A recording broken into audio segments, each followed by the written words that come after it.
News. Okay, we'll start with this, a recent quote from two-weight world champion Sky Nicholson, who says, "I think most valuable promotions only want to put me in fights they think they can beat me in, it being that she became Ellie Scottney's mandatory challenger, but just as she did that, Ellie Scottney up and decided to leave the division. I never had any hopes, any illusions about that fight happening, because for Ellie, there's just not enough in it." She's already been campaigning as a super bantamweight for a good number of years now, to where now I think she's actually tight at the weight and her body is urging her to move up. While Sky Nicholson is one of the more recognizable fighters at this weight, Sky Nicholson is far from Ellie Scottney's only option. Now that Ellie is promoted by MVP, she might actually have bigger fish to fry than just your run-of-the-mill mandatory. Even if that mandatory is Sky Nicholson, who says, "I think they need me." Sky Nicholson believes Jake Paul's MVP are happy to use her name to sell fights, but claims they won't put her in with opponents they aren't confident will win. Is that why Ellie didn't fight her? I wouldn't say that. If Ellie Scottney were to give Sky Nicholson the time of day, I actually think Ellie Scottney would beat her. If she up and decided to leave this division, it's not because of Sky Nicholson, it's not because she's a threat, it's because she's already undisputed champion. She beat a reigning champion for every single world title she ever won, and now she wants more, and at a higher weight. It's not about fear. It's not about losing. When you consider who Ellie Scottney is targeting for her featherweight campaign, her very first fight there might come against the winner of tonight's fight between Tiaria Brown and Hannah Rapp. Tiaria Brown, who gave Sky Nicholson her first professional loss and basically chased her out of the featherweight division. So you can't call it a duck. You can't accuse Ellie of ducking Sky by pursuing the woman that beat Sky. Put simply, Ellie Scottney's got better things to do and bigger fish to fry. And so Sky Nicholson is now left to contend with the rest of the featherweight division, where MVP still has one or two prized stallions in the form of former champion Mayeli Flores and former champion Nazarena Romero, who very recently made her MVP debut. So where the Ellie Scottney fight remained elusive for Sky Nicholson, those fights might not. She might actually be able to get those girls in the ring, because in the absence of Ellie Scottney, Sky Nicholson becomes the biggest name at the weight and the most recognizable fighter, more recognizable than anybody that's there. She's already been elevated to full WBC champion, so there's an incentive to go after her. Now that the reset button has been hit on this division, if MVP can guide Mayeli Flores and Nazarena Romero to separate world titles of their own down the line, a showdown with Sky would make a lot of sense to crown a new undisputed champion, the next one. So of course, those fights happen and rely on Sky Nicholson being receptive to those fights, careful that she doesn't take the same attitude with them that Ellie Scottney took with her. Those are not easy fights for Sky Nicholson. Nazarena Romero, like Mayeli Flores, is a come-forward, aggressive, hard-punching pressure fighter, where Sky Nicholson, by all accounts, is still a stick-and-move, outside, pure boxer, a safety-first fighter that doesn't show much of a work rate or much in terms of inside game. I think as a super bantamweight, maybe she punches a little harder against smaller girls, but generally, she has the same deficiencies. While she's on the outside, sticking and moving, she's very good, but if you can crash the pocket, keep up with her, and keep on her, she can wilt. Like she did in the Tiaria Brown fight. Now, we saw in the Ellie Scottney fight that Mayeli Flores, in spite of losing, was still able to keep up with and keep on Ellie Scottney. Ellie's got more inside game than Sky Nicholson ever did, which is why she was able to win. If you put Sky Nicholson in there in her place, Sky could be in for a long night. It's the same with Nazarena Romero. Sky Nicholson likely moved down from 126 to 122 because being a little bit taller and being a little bit longer than most of the super bantamweights there lends itself to her long-range fighting, because she's a long-distance fighter. Ranked number 2 in the division by BoxRec, Mayeli Flores and Nazarena Romero jointly are ranked at number 6 and number 7. Doesn't get said often enough that the super bantamweight division is actually one of the deeper and more dangerous divisions for any fighter holding an alphabet title, because you can win the title, you can get there, but can you keep it? Sky's got her work cut out for her. Whether the audience at large is aware of it or not, she's in shark-infested waters. And now being the most recognizable fighter at that weight with a world title, Yeah, she's got her work cut out for her. She thinks MVP is shying away from making fights with her. I don't think they're going to be shying away for much longer. And super featherweight news, reigning champion Emmanuel Navarrete welcomes special test versus Vasyl Lomachenko as first reported by The Ring. Lomachenko, a 3-division champion, is officially coming out of retirement and targeting a fall return. The 2-time Olympic gold medalist, according to the report, isn't interested in tune-ups and has his eyes on Navarrete and his IBF and WBO junior lightweight straps. Shortly after the WBO informed The Ring that if Lomachenko wants Navarrete next, it would have no problem sanctioning their bout, with a showdown against the future Hall of Famer becoming a strong possibility. Navarrete is embracing the monumental challenge. Hans Themistode, who wrote this article for Ring Magazine, must not have heard that Lomachenko, while he still wants to fight Emmanuel Navarrete, may end up fighting his mandatory Charlie Suarez instead. Then presumably Emmanuel as his mandatory challenger. Lomachenko suddenly comes out of retirement and suddenly says that he's going for everything, Navarrete told ESPN Knockout. Suddenly, the WBO puts it on the table that they're willing to open the door to a possible fight. I think Lomachenko's career is something very special and very exceptional. I'm ready to take on all challenges. It's been a while since Vasyl Lomachenko laced up his gloves. The Ukrainian hasn't fought since stopping George Kambosos in May of 2024, 2 years ago, for what was the vacant IBF lightweight title. He retired over a year later. The initial story was that Vasyl Lomachenko is coming out of retirement and he wants Navarrete next. It has since changed. Now the story is he wants to fight Charlie Suarez in the build-up, which I think makes a lot more sense for a fighter who's close to 40 that hasn't boxed in 2 years. Charlie Suarez, then Emmanuel. Ideally, that's how it would go. But where does that leave Emmanuel? We'll get to that. The 38-year-old Vasyl Lomachenko claimed he lost motivation following his controversial loss to Devin Haney in the summer of 2023. While Lomachenko was enjoying the retired life, Navarrete has been busy putting in the work. The Mexican native is coming off the best win of his career, a one-sided drubbing over Eduardo Nunez, to begin his reign as a unified champion. At the moment, Navarrete is obligated to fight Charlie Suarez, his WBO mandatory, if the 31-year-old wins, and can eventually come to an agreement to fight Lomachenko. He'll be ready. I'm super happy if it happens, Navarrete said. Obviously, I'm going to do a special camp. He's a southpaw, and he's great. He's a great fighter. There's a lot of arms, a lot of angles to this situation.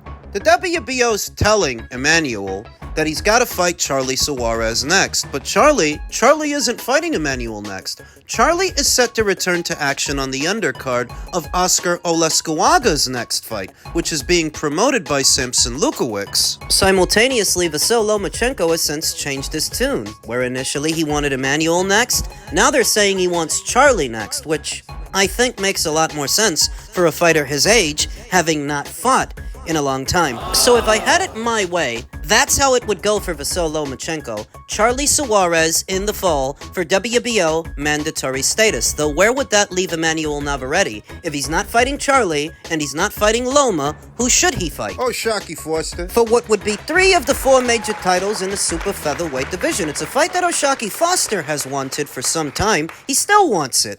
Coming off of a stellar win over Raymond Ford. Recently quoted as saying that he's tried to make the Emmanuel Navarrete fight a lot of times, and if they can't make it now, he doesn't see a reason to stick around at 130 pounds anymore. His name has recently become attached to a potential Shakur Stevenson fight, presumably above 130. I have no interest in seeing that fight. I don't even know at what weight they would do it, since Shakur Stevenson doesn't campaign as a lightweight anymore. He's since debuted as a super lightweight where he reigns as WBO champion. And I'm not interested in seeing Shakur fight a fighter who campaigns 2 divisions south of where he fights. I don't care what they said online, how many times they go back and forth, what he said and she said in an interview. I don't give a damn. I want to see competitive fights, and I don't think Stevenson versus Foster at 140 is competitive, and I don't want to see them meet in the middle either. No, I don't want to see O'Shaquie Foster move up to 135 where he's done absolutely nothing so that Shakur can move down and meet him there. Shakur doesn't hold a title there anymore, so why would they be fighting? What would it be for? In spite of this internet buzz around a Stevenson versus Foster fight. I don't want to see that. I want to see Foster versus Navarrete at 130 pounds before this year is out. If Vasyl Lomachenko ends up fighting Charlie Suarez in the fall, let Navarrete unify another title. Let him come one step closer to becoming undisputed. Maybe Navarrete wins. Maybe Navarrete loses. Maybe it's O'Shaquie Foster that ends up with 3 alphabet titles. Either way, I would rather see unification matches between champions at the same weight than all this hopscotching. Weight jumping. The caveat is, it would be down to Top Rank to make the unification match since they promote both O'Shaquie Foster and Emmanuel Navarrete. And what does it say about Top Rank's stance on unification matches that Emmanuel had to go to Matchroom to get one? There's a reason for that. There's a lot of problems with this sequence of events, one of which is you have to rely on Top Rank to do this fight between O'Shaquie and Emmanuel, where they didn't do it before. These two guys didn't all of a sudden end up being promoted by the same promoter. They've been promoted by the same promoter. Top Rank didn't do it. Why not? Because the people at Top Rank are not as gung-ho about doing unification matches as the people at Matchroom. At Matchroom, it's an obvious direction that they like to go in, whereas Top Rank is a bit more selective. To them, it's gotta be worth it. And's gotta justify the means. When you're dealing with not one, but 2 reigning champions, that's 2 guys that are going to want a lot of money. And that's probably the reason that Top Rank didn't do this fight before, when they were with ESPN. Now that they're on DAZN, is it likelier to happen? Maybe. Maybe, because DAZN is looking for fights to spruce up what is their ultimate tier. Long string of pay-per-views that they've been doing throughout the year. That's supposed to be the selling point. Subscribe to the ultimate tier, and you get all these pay-per-views at no additional charge. The only thing is, the ultimate tier itself is an additional charge. In any event, they might decide to do Navarrete versus Foster as a pay-per-view or part of a pay-per-view to spruce up that ultimate tier. That now that Top Rank is on DAZN, the unification match is likelier to happen. It could be. Now, Top Rank has only done 1 card so far since migrating over to DAZN. They've got another one coming up July 4th when Abdullah Mason defends his title against Joe Cordina. I wouldn't mind them doing O'Shaquie Foster versus Emmanuel Navarrete in the fall. And even though I've been critical of DAZN's ultimate tier, I would actually buy that one as a main event. Begrudgingly, but yes, I would buy that fight. I think it's worth it. When's the fight? I don't really know, which is why I want to see it. O'Shaquie Foster has proven himself resilient, skillful, fast, and athletic. The resume is really coming along. A come-from-behind win over Rocky Hernandez. The 2 fights with Robson Conceição, outclassing Stephen Fulton, in many ways outclassing Raymond Ford.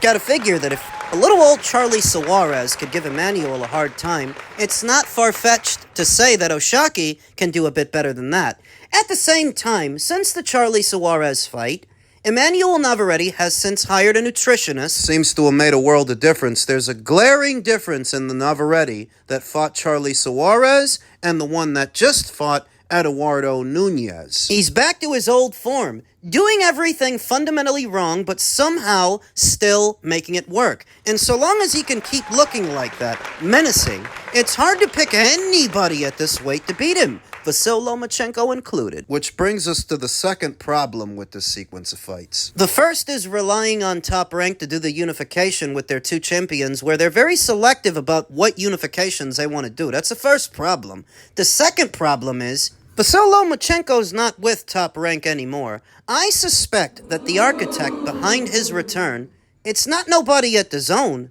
it's Zuffa. So let's just say that Vasyl Lomachenko returns in the fall as a Zuffa fighter. Is Top Rank going to be willing to work with them to make a fight between Navarrete and him? What if Navarrete loses to O'Shaquie Foster if they do that fight? If Foster's got those 3 alphabet titles, is Vasyl Lomachenko still going to want it? I don't know. And after 2 years out, close to 40 years old, how is Vasyl Lomachenko going to look in the fall? Will he be able to, at this age, at this stage, return to his old form? We don't know. There are a lot of angles to this thing. There are lots of strings attached, and a lot of pieces got to fall into place for any of it to happen. I'm not excited about that fight. That's their problem. That's their thing. You know, I'm focused about David Benavidez and the career of David Benavidez. We waited for Canelo for 5 years. We wanted to fight him. He said he wanted to fight the best. He excuses after excuses. You know, we can make it at 175 if he wants to.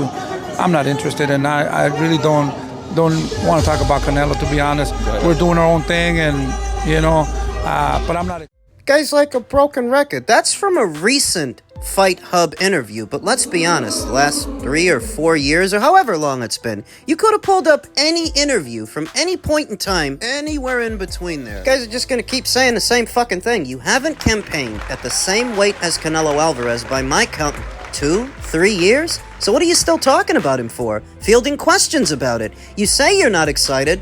You're the ones that keep bringing him up. You're the ones keep saying, hey, we can do it at 175, when you know you can't make 175. The first few responses in the comment section to this video Took the fucking words out of my mouth. A guy who goes by the name David said, "Stop crying, senior. Canelo, rent-free." Cigar said, "Just stop." a sock in it. Mean Green 9 said, "Why are these people so obsessed? He ducked you. Fine. Get over it and actually fight a top fighter." What's David's best win?